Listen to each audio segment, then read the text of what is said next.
Cricket ইতিহাসে সবথেকে সফল দল কারা? নিশ্চিতভাবে সবার মুখে একটাই নাম আসবে, যে অস্ট্রেলিয়া 5বারের বিশ্ব চ্যাম্পিয়ন। কিন্তু আপনি কি কখনো বিশ্বাস করবেন এই বিশ্ব চ্যাম্পিয়নরা বাংলাদেশকে ডেকেছে কোনো একটা প্রত্যন্ত এলাকায় ক্রিকেট খেলার জন্য?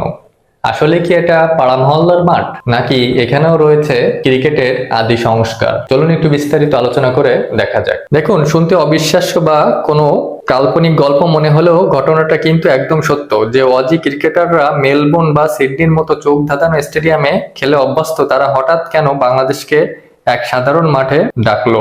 দেখুন, অস্ট্রেলিয়ার মতো একটা দেশ, তাদের কোনো ক্রিকেট স্টেডিয়ামের নাম হবে তাদের কোনো গ্রেট প্লেয়ারদের নামে বা কোনো শহরের নামে, কিন্তু কুইন্সল্যান্ড স্টেটের ম্যাকাইতে যে ক্রিকেট ডেস্টিনেশন, তার নাম রাখা হয়েছে একটা ইউনেস্কো হেরিটেজের নামে, দ্য গ্রেট ক্যারিয়ার টিফানেরা। কারণ এই ম্যাকাই শহরকে বলা হয় সেই one and only Great Barrier রিফের গেটওয়ে। কিন্তু মাঠ তো ক্রিকেটের জন্য বিখ্যাত নয়। ডারউইনের 22 বছর পর ফিরেছে টেস্ট। সর্বশেষ এই মাঠে 2004 সালে শ্রীলঙ্কার সাথে খেলেছিল অস্ট্রেলিয়া টেস্ট। অস্ট্রেলিয়ার 12 নম্বর টেস্ট ভেন্যু হিসেবে নাম উঠবে টেস্ট ইতিহাসে অস্ট্রেলিয়ার পাতায়। কিন্তু প্রশ্ন হচ্ছে, মেলবোর্ন, সিডনি, অ্যাডিলেড বাদ দিয়ে কেন এই দুইটি শহর? উত্তরটা সহজ। দেখুন, আগস্টে সাউদার্নে অস্ট্রেলিয়ার তীব্র শীত। মেলবোর্নে Cricket Ground, Sydney Cricket Ground এবং অ্যাডিলেডের ওভাল, এই মাঠগুলো তখন অস্ট্রেলিয়ার রুলস ফুটবল আর ন্যাশনাল রাগবি লিগের হাই ভোল্টেজ সিজন চলে। ক্রিকেট সেখানে ঢোকার জায়গায় নেই।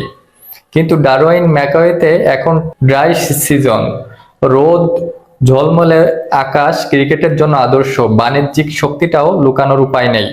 অস্ট্রেলিয়ার main summer window, boxing day test, new year test, সেগুলো ভারত, ইংল্যান্ড, সাউথ আফ্রিকার মতো টিমের জন্য জমিয়ে রাখা হয়। বাংলাদেশের মতো দলকে অফ সিজনে আমন্ত্রণ জানানোর নীতি বছরের পর বছর ধরে চলে আসছে। এজন্য 2003-এও বাংলাদেশকে তারা ডেকেছিল ডারউইনের ক্যানসাসে ম্যাচটা খেলার জন্য। সেখানে অবশ্য আমরা হেরেছিলাম একদম বিশ্রীভাবে ইনিংস ব্যবধানে। অবশ্য তখন আমাদের টেস্টের কেবল শুরু ছিল। তখন 2 টেস্টে আমরা ন্যাক্কারজনকভাবে পরাজিত হয়েছিলাম। এরপর থেকে দীর্ঘ 23 বছরের অপেক্ষা, আবারও সেখানেই টেস্ট খেলা। এবারও কি সেই লজ্জার রেকর্ড বয়ে নিয়ে বেড়াবো আমরা? দেখুন, এই ডারউইনে বা ম্যাকাওতে এখানে সাধারণত তেমন কোনো ম্যাচ খেলাই হয় না। বছরের হয়তো বা 2-1টা ম্যাচ হয়, তাও কালে ভদ্রে। কিন্তু কিছুদিন আগে শ্রীলঙ্কায় এবং অস্ট্রেলিয়ায় এখানে 4 দিনের একটি টেস্ট খেলেছিল। সেখানে থেকে কিন্তু এখানকার পিচের আভাস পাওয়া যায়।